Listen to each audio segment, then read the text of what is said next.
I tried to dress especially spoopy today, isn't it great? Hello there. So I'm going to be doing an all about my novel video today. The term all about my novel was coined by Shaylin Wrights. She's been doing those videos for years, but they've been picked up by other author tubers, mostly smaller ones, because a lot of the bigger author tubers are already published, and it would be really hard for them to make an all about my novel video without just being like, oh, and I'm not gonna tell you this because you have to go buy the book. And that's honestly kind of lame. I don't know if this is technically an all about my novel because Teeth isn't that long. The original draft of it was well under 10,000 words. I'm still working on the second draft, so I don't know how long it's going to be. It might end up being more in the range of a novelette, but I'm still gonna call it an all about my novel because that's just what this type of video is called now. And I might refer to the story as a book because it was originally intended to be a book, and I still don't know how long it's going to be.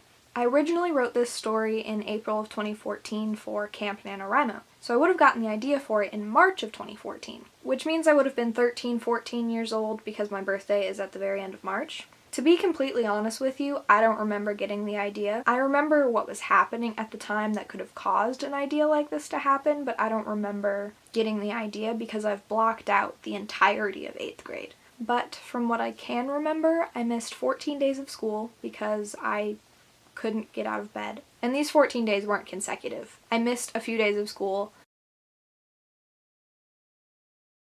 I went back to school one day. I was greeted by one of the boys saying, "Oh no, you're back. I was hoping you'd killed yourself." And then I missed more school after that. So in case you're wondering, oh my gosh, why would you write something like this? It was a self-indulgent way to take revenge on a boy who was mistreating me. I was in such a dark place at the time of originally writing this, but writing this story helped me heal enough that I could go back to school and finish out 8th grade, and then I got to start fresh in high school. So like I said, I don't remember getting the idea, but I remember when I was writing it, I was sitting in bed listening to Bullet by Hollywood Undead on repeat, and I was eating Frosted Flakes straight out of the package, and that was all that I ate. I remember writing it at the beginning. I thought it was so good. I began the rewrite of this story this past August because it was really bothering me that I've never actually finished a project that I've started if the project wasn't for school. So I felt like before I started working on new projects, I needed to finish my first projects, and my first projects are It's Complicated and Teeth.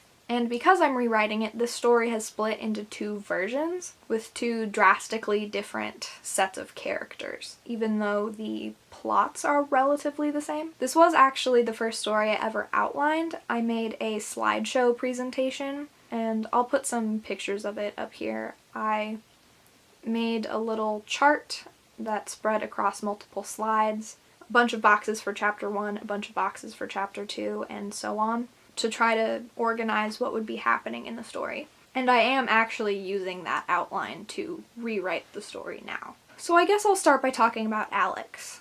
I just realized I don't remember her last name.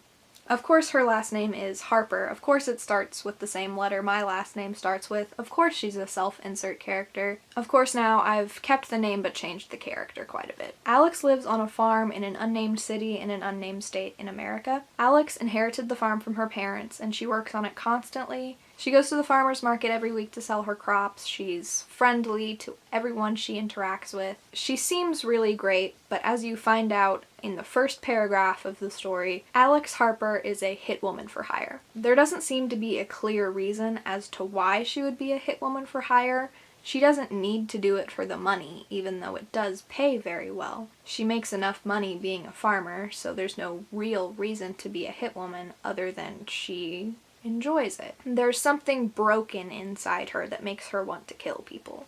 If any of you know anything about serial killers, then you know that serial killers have to have a perfect storm inside them to become what they are. They naturally have to have something wrong with them mentally, but there has to be something in their early life that leads them down the path of a serial killer. Other people with sociopathic tendencies just end up as used car salesmen. So, of course, Alex was born with something wrong with her anyway, but she was also abused as a child.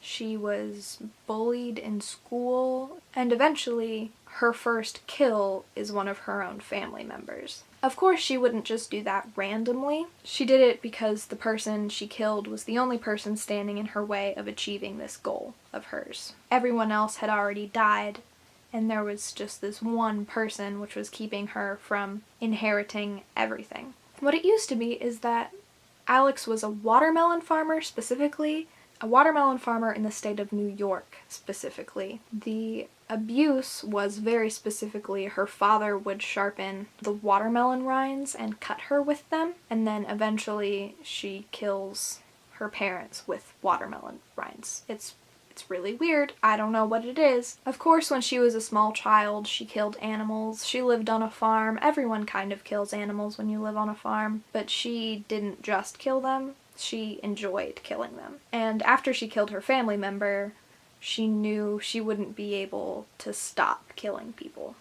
And so, with the assistance of modern technology, she got to live out her dreams. I'm sure most of you have heard of the deep web. I've had to do a lot of research on the deep web to be able to write this story. I say a lot of research, but I've done some research because I just really didn't know how it worked. I've watched some documentaries, I've watched a bunch of YouTube videos. I really just wanted to make it real. In the original story, people who wanted to hire Alex called her house and left her a voicemail, and she got back to them and killed someone for them, which would just never happen. If you're gonna be killing people, you're not gonna leave a trace of a business transaction. In the rewrite, I realized that the deep web would make it so easy for it to happen because I know that hitman services actually exist on the deep web. So Alex does her business over the deep web. She's even created a sort of persona so that she can seem more than she is, because she is just a farmer. She wants people to use her services, and she also doesn't want them to know who she is. We also find out at the beginning of the story that she's a cannibal. I know that's kind of cliche for a serial killer to cannibalize people, because Hannibal, Jeffrey Dahmer, I think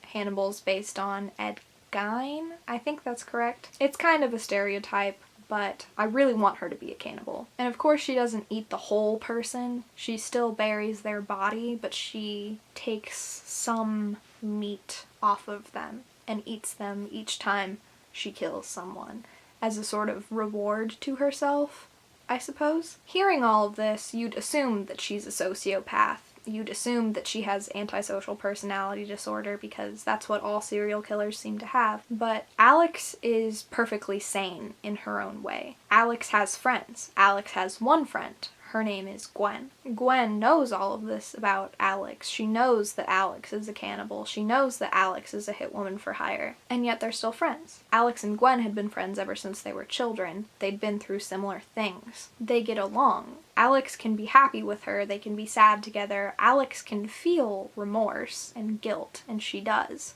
She does feel those things. She feels things enough to have a friend. There are a couple other characters who are relevant in the story. Alex's parents are mentioned quite a few times because of their abuse of Alex and because it was their farm at one point. They're mentioned. But there are two other characters who are also important, and this is Joshua Carter and his girlfriend, who I still don't have a name for yet. I'm a mess. At the very beginning of the story, like page 2, page 3 maybe, Alex is hired to kill Joshua. And you would think that this would just be another name to her.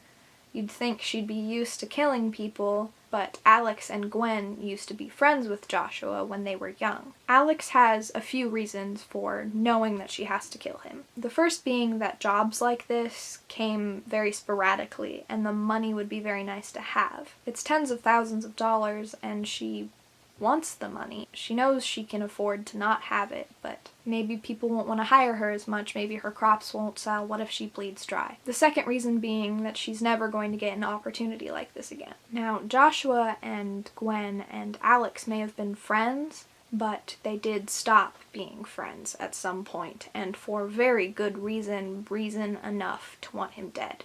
Eventually she does kill Joshua, as you would assume. Most of the story is about Alex trying to figure out who hired her to kill Joshua, and also the investigation of Joshua's death. Whether or not it's a happy ending is subjective, I suppose, because it's happy for some and unhappy for others, I guess. And that's all I really have to say for now. I have the introduction to this short story posted on my website. You should be warned it does end in a cliffhanger because it is just the introduction. I will be updating it as I write more, and I will eventually have the whole story up there because I'm not going to try to publish it anywhere, so I might as well let my viewers read it. So like this video if you liked this video, subscribe if you feel like it. I make new videos every Monday and Friday. I have lots of exciting things planned, so stay tuned, and I'll see you in the next video. I wouldn't kill her.